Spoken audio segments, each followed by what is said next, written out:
नमस्कार, दुनियादारी की बातें लेकर हाजिर हूं मैं सर्वमित्रा। आज सुबह सुबह पीएमओ से खबर आई कि सुबह 10 बजे प्रधानमंत्री मोदी देश को संबोधित करने वाले हैं। इसके बाद कयास लगने शुरू हो गए कि आखिर अब मोदी जी कौन सा बड़ा ऐलान करने वाले हैं। आखिर हमारे पीएम साहब की आदत धप्पा करने की जो है, जानते हैं ना, बच्चों के लुका छिपी के खेल में एक दूसरे को आउट करने के लिए पीछे से आकर अचानक धप्पा किया जाता है। कुछ ऐसा ही खेल देश की जनता के साथ कई बार खेला गया। नोटबंदी की घोषणा, आधी रात को जीएसटी लागू करना, एकदम से लॉकडाउन का ऐलान करना, इन सब में जनता आउट होती रही और हर बार इंतजार करती रही कि खेल में कैसे उसकी वापसी होगी। तो खैर, आज फिर मोदी जी ने देश को संबोधित किया। कोरोना काल में देश के नाम ये उनका 10वां संबोधन था। सबसे पहले 19 मार्च 2020 को मोदी जी ने देश को संबोधित करते हुए जनता कर्फ्यू की अपील की थी। फिर 24 मार्च 2020 को 21 दिनों के लिए लॉकडाउन का ऐलान किया था। 3 अप्रैल 2020 को घर की सभी लाइट बंद करके दिया जलाने की अपील की थी। 14 अप्रैल 2020 को लॉकडाउन 3 मई तक बढ़ाने की घोषणा की। 12 मई 2020 को 20 लाख करोड़ के आर्थिक पैकेज का ऐलान किया। 30 जून 2020 को मुफ्त राशन की योजना को नवंबर तक बढ़ाने की घोषणा की। 20 अक्टूबर 2020 को जब तक दवाई नहीं तब तक ढिलाई नहीं का मंत्र उन्होंने दिया। 20 अप्रैल 2021 को दूसरी लहर को लेकर आगाह किया, साथ ही बताया कि इस बार देशव्यापी लॉकडाउन नहीं लगेगा। 7 जून 2021 को पूरे देश को फ्री वैक्सीन देने का मोदी जी ने ऐलान किया और आज यानी 22 अक्टूबर 2021 को उन्होंने फिर से देश को संबोधित किया। उनके संबोधन से पहले मोदी जी के ट्विटर अकाउंट की डीपी बदल दी गई। नई डीपी इमेज में 100 करोड़ वैक्सीनेशन के रिकॉर्ड को दर्शाया गया है और इस आंकड़े को छूने को लेकर देशवासियों को बधाई दी गई है। बढ़िया अंदाज है मोदी जी का। किसी उपलब्धि के लिए अपनी पीठ थपथपानी होती है तो अपने साथ देश के लोगों को भी क्रेडिट दे देते हैं। लोग खुश कि चलो हमें प्रधानमंत्री से बधाई मिल रही है और इस खुशी में बाकी तकलीफें जो सरकार के कारण मिल रही हैं वो किनारे हो जाती हैं। तो खैर, आज मोदी जी के इस संबोधन में रिकॉर्ड वैक्सीनेशन का ही जिक्र था, साथ ही वोकल फॉर लोकल, लोकतंत्र पर ज्ञान जैसी घिसी पिटी बातें थीं। अपने संबोधन की शुरुआत में अथर्ववेद के श्लोक का शुरुआती हिस्सा मोदी जी ने कहा, कृतम में दक्षिणे हस्ते जयो में सव्य आहितः, यानी यदि पुरुषार्थ मेरे दाएं हाथ में है तो सफलता मेरे बाएं हाथ का खेल है। इसका मतलब ये कि जो कठिन मेहनत करते हैं, ईश्वर उन्हीं का सच्चा साथी है। तो मोदी जी कहना चाहते हैं कि उन्होंने कड़ी मेहनत की और भगवान ने उनका साथ दिया। हालांकि मोदी जी ने यह बताया कि इसका बहुत सीधा साधा अर्थ यही है कि हमारे देश ने एक तरफ कर्तव्य का पालन किया तो दूसरी तरफ उसे बड़ी सफलता मिली। सही बात है, 100 करोड़ लोगों को वैक्सीन लगाना बड़ी उपलब्धि है और इस बात की बधाई वैक्सीन बनाने वालों से लेकर लगाने वालों तक सभी को मिलनी चाहिए। लेकिन आधी अधूरी जानकारी और आंकड़ों के साथ किसी बात की वाहवाही लूटना सही नहीं है। देश की कुल जनसंख्या 139 करोड़ है, जिनमें से 103 करोड़ लोग एडल्ट हैं। इनमें से 42 करोड़ लोगों को अभी वैक्सीन की एक ही डोज लगी है। सरकार के आंकड़े कहते हैं कि अब तक वयस्क आबादी यानी जो एडल्ट लोग हैं उनमें से 20.60% यानी 29 करोड़ लोगों को ही दोनों टीके लगे हैं। इसका मतलब तो यही हुआ कि अभी करोड़ों लोग ऐसे हैं जिन्हें वैक्सीन लगी ही नहीं है। तो फिर अभी किस बात का जश्न मनाया जा रहा है?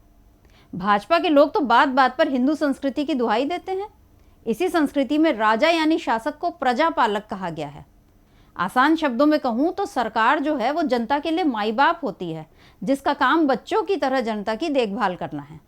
अब क्या कोई माँ बाप अपने आधे बच्चों को स्वस्थ और खाता पीता देखकर खुश हो सकते हैं, जबकि दूसरे बहुत सारे बच्चे भूखे हैं, बीमार हैं या जिनका इलाज नहीं हो रहा है? इस वक्त देश का हाल तो ऐसा ही है। किसी की संपत्ति में कई गुना का इजाफा हो रहा है तो कोई 2 वक्त की रोटी के लिए तरस गया है।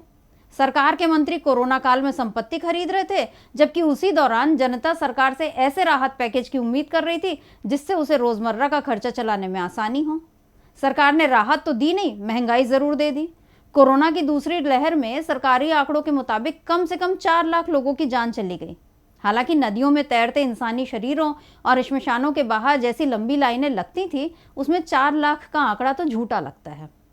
अगर देश में 4 लाख लोग भी अकाल मौत मरते हैं तो क्या ऐसे में किसी बात का उत्सव मनाना सही है?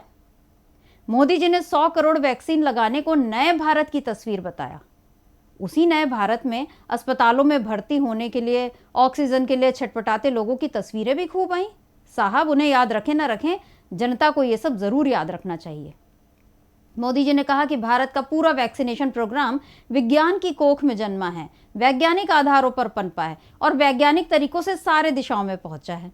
अच्छा है कि वैक्सीनेशन के लिए किसी पौराणिक कहानी का जिक्र न करके मोदी जी ने विज्ञान का उल्लेख किया। हालांकि जब वो लोगों से ताली थाली बजवा रहे थे और दिए जलवा रहे थे, तब ये विज्ञान किस गली में गुम हो गया था पता नहीं। वैसे मोदी जी ने आज ये भी कह दिया कि देश ने अपनी एकजुटता को ऊर्जा देने के लिए ताली थाली बजाई, दिए जलाए। हम सभी को उसमें देश की एकता दिखी, सामूहिक शक्ति का जागरण दिखा।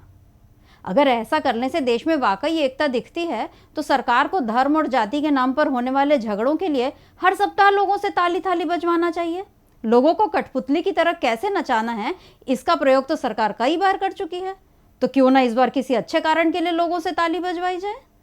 मोदी जी ने तो ये भी कहा कि आज चारों तरफ एक विश्वास है, उत्साह है, उमंग है। समाज से लेकर इकोनॉमी तक हम हर क्षेत्र में हमें आशावाद नजर आता है।